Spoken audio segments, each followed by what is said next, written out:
Expect more female-driven Star Wars stories, says Lucasfilm's Kathleen Kennedy, because there's a balance in the Force.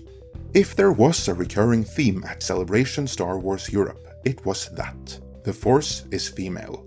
Beyond that theme, as is Lucasfilm tradition with events like these, it came with movie announcements, most notably the glorious return of Rey Palpatine. However, another Lucasfilm tradition, albeit a slightly less glorious one, is for such announced movies to implode for one reason or other and never actually end up getting made. If anything, history shows that a Star Wars movie being announced is the first step on the road to it being cancelled. Indeed, it has been reported that Disney even asked Kathleen Kennedy to stop announcing these movies because she made them look bad when her movies inevitably fell apart. Right on cue, in the days since the movie announcements, there have been multiple reports suggesting that some of the projects announced now may never see the light of day. So, what's going on? Is Kathleen Kennedy about to make Disney look bad again? We shall see, for in this video, we will begin with quickly going through the new projects that were just announced, before exploring the long list of movies that were also similarly announced only to later fall apart, and finally, go through the reports which suggest that the recently announced movies could end up on that list as well.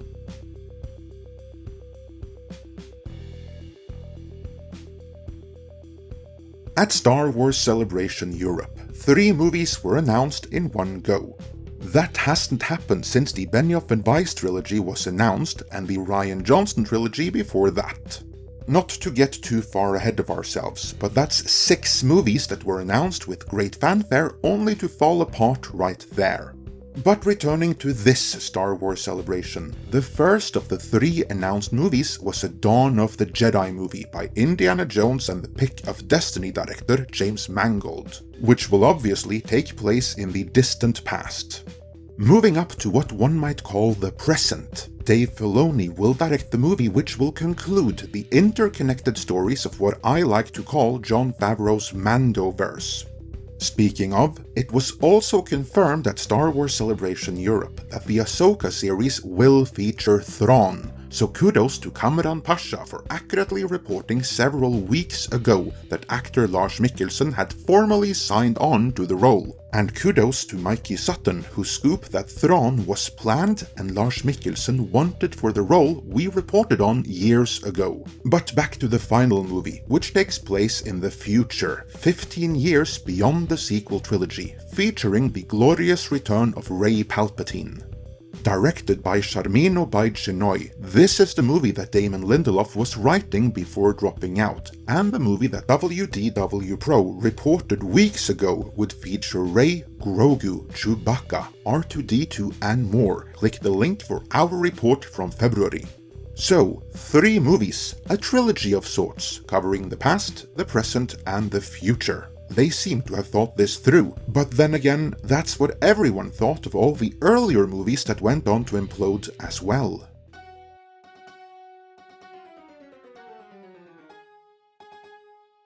Beginning the history of announced Disney Star Wars movies that never happened is Josh Trank's Boba Fett, which was reportedly cancelled when rumors of his breakdown on the set of Fant 4-Stick started making the rounds.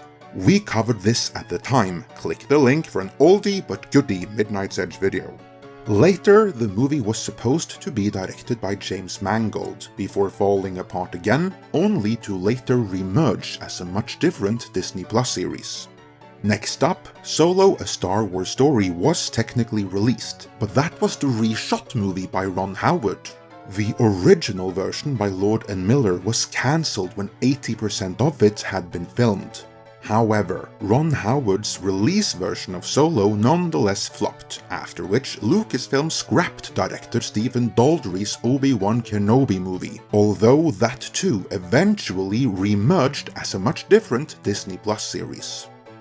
Before The Last Jedi Backlash, Rian Johnson was announced to direct a trilogy of his own, which was indefinitely put on hold when the backlash could no longer be denied. And after The Last Jedi Backlash, Game of Thrones showrunners Benioff and Weiss were announced to direct another trilogy instead. They were so excited to get started on that they prematurely ended Game of Thrones in order to get to it faster. But alas, the blowback from them rushing the end of Game of Thrones led to them being fired from Star Wars. Director Patty Jenkins' Rogue Squadron was announced with great fanfare. They even made this cutesy video announcement with her in an X-Wing and everything. But then Wonder Woman 84 opened, and the reception to it was so bad that Jenkins was no longer considered hot, and then Rogue Squadron fell apart soon after. Other named directors whose unnamed, but at the very least soft-announced movies fell apart include J.D. Dillard, and more recently, probably Taika Waititi, and definitely Kevin Feige. According to Kathleen Kennedy, that Kevin Feige movie was never a real thing, even if Rick and Morty and MCU writer Michael Waldron was announced to be in the process of writing it the better part of a year ago. I'm guessing there may have been some resentment on Kennedy's part that the head of the rival Marvel Studios was doing a movie on her turf. For those keeping track, that's a dozen movies that were announced but never happened, more than twice as many movies that have actually been made under Kathleen Kennedy's Lucasfilm. This is where Disney asked Kathleen Kennedy to please stop announcing things, because they all looked stupid when she couldn't deliver on actually making them. But that was when Bob Chapek was CEO. He's gone now, and we just got 3 more movies announced. What will come of them?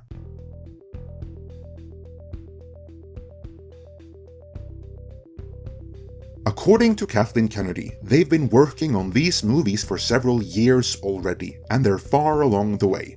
However, according to Matthew Filoni, the former editor-in-chief of The Hollywood Reporter, currently of Puck magazine, none of the 3 announced movies have formally been greenlit by Disney. None of them are as far along as Kennedy would like to give the impression of, none of them have finished scripts, and rumor has it the Dawn of the Jedi movie is still at the idea stage. Note that we are not saying that these movies will not happen, only that they are not the sure things you might get the impression of from the announcement. However, there is a more troubling implication stemming from the timeframes of the movies that were just announced.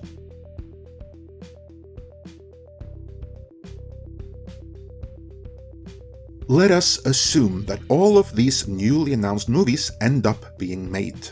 Let's assume that James Mangold makes his movie which fills in the era before the prequels, that Dave Filoni makes the movie which concludes Jon Favreau's Mandoverse, the only presently ongoing Star Wars installment, and that Sharmeen Obaid-Chinoy makes the post-sequel trilogy movie starring Rey.